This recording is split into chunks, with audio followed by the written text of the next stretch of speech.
Good Friday, everyone, and welcome to this edition of Conversations Daily News. I'm your host, Cyrus Webb. Glad you all could join us once again.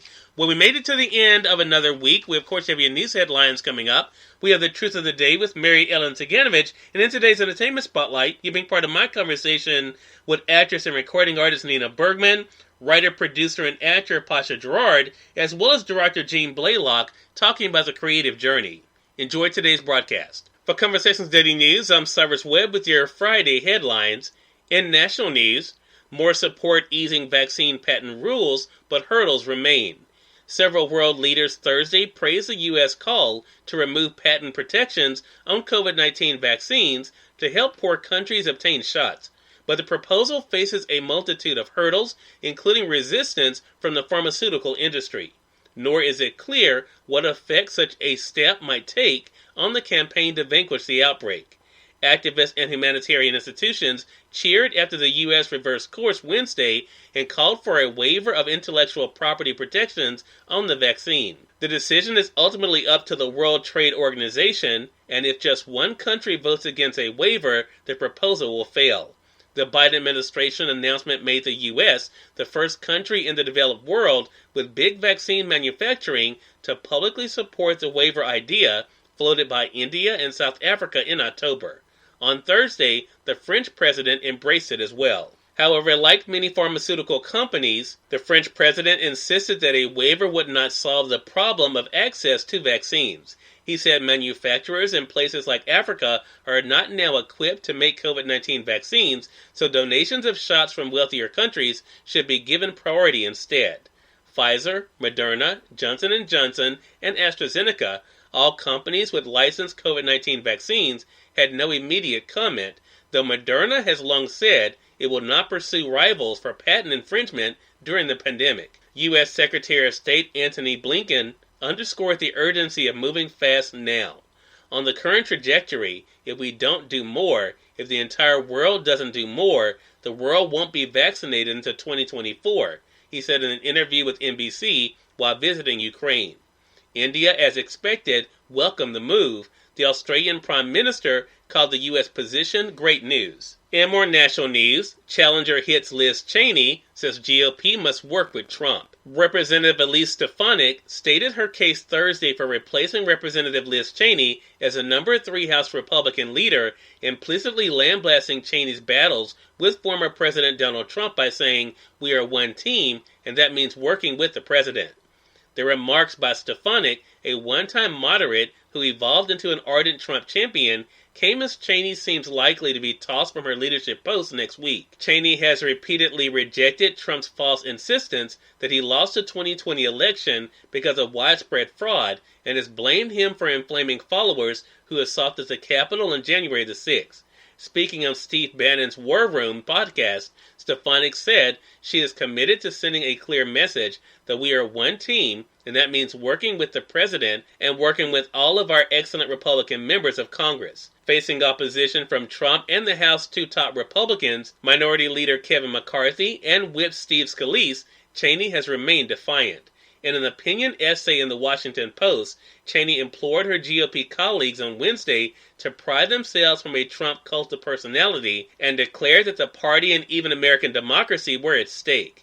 History is watching, she said. In more national news, Florida governor signs GOP voting law critics call un-American. Governor Ron DeSantis signed a major rewrite of Florida's election law on Thursday, tightening rules around drop boxes and mail-in voting in the presidential battleground. Critics say the changes will make it harder for voters, particularly the elderly and people of color, to cast ballots. And finally, in entertainment news, in the shadow of COVID-19, a toll on entertainment workers. Like so many, the pandemic upended life for actor and dancer Rena Raphael. The Los Angeles-based performer needed help with rent, utilities, and counseling when jobs suddenly dried up. Raphael's experience is echoed in a new survey by the Actors Fund that illustrates the depth of need created by the COVID-19 pandemic in the arts community. Released Thursday, it reveals financial hardship, food insecurity, and lost housing. The survey of 7,163 people helped by the organization, including Raphael, found that 76% of respondents lost income and 40% reported reduced food security. A massive 79% of respondents reported that COVID-19 had a negative impact on their mental health, with increased feelings of anxiety or depression. Cyrus Webb, Conversations Daily News. It's on time for the Truth of the Day with Mary Ellen Ciganovich. Mary Ellen, take it away. Hi, this is Mary Ellen with your Truth of the Day. Become successful. Get out of your own way. It is amazing how often you can get in your own way without even being aware of what you are doing. You think you want to succeed, yet there are so many reasons why you may want to block your own efforts. It may be subconsciously you are afraid to succeed, so you create reasons to keep yourself stuck. It may be you make your goals so difficult that no one could ever achieve them, or you approach your goals in a way that it keeps creating the same results over and over again. If you believe you're standing in your own way, take out a piece of paper and record your progress so far. Write down all the choices you made, your efforts, any fears that may have prompted your decisions to keep you stuck. Honestly look at what you wrote down, and next time, choose differently. Today, face any obstacles that are blocking you. Let go and find success as you go about to enjoy the day. As I mentioned in today's Entertainment Spotlight, you're being part of my conversation with Pasha, Gerard, Nina Bergman, and Jean Blalock right here on Conversations Daily News. For Conversations Daily News, I'm Cyrus Webb with the Entertainment Spotlight. Recently, I talked to writer, producer, and actor Pasha Gerard, actress and recording artist Nina Bergman, and also Jean Blalock, a director, about their creative journey and their new film, Carpe Noctem. Here's a bit of our conversation. Jean, when did you first realize that telling stories through film was something you wanted to do? Film has always been a passion of mine. Early on, from the first time I saw Star Wars, all the way to today, film is one of the most powerful mediums because it's both visual and audio as well. But it wasn't too much later that I learned I could actually do it for a living. Growing up in rural Virginia, it was, stuff like arts and filmmaking and music was all something you did as a hobby, you did on the weekend in between other jobs. And it wasn't until a bit later that someone said, oh, you can actually make money doing this. You can do this for a living if you want to. But my whole life has kind of been consumed by art. I've never been really interested in the whole corporate mainstream, go get a job, work 9 to 5 type thing. So I've been pretty fortunate that I've either been able to make my living as either doing music, art, or film. So it's been a good journey so far.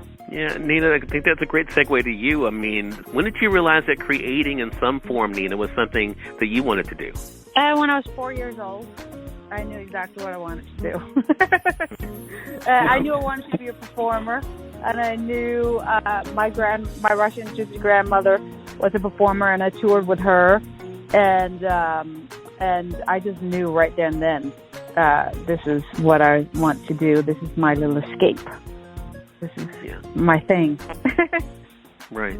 Yeah. And Pasha, what about for you? I mean, I know that, you also wear many hats. Writer, including on the project we're going to be talking about here, but also a producer and actor. When did you know that the creative experience was something you wanted to be a part of? Yeah, as well.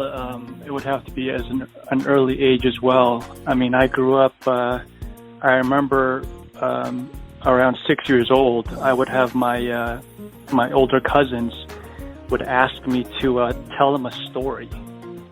And I would just come up on the fly and just make them laugh. Cyrus Webb, Conversations Daily News.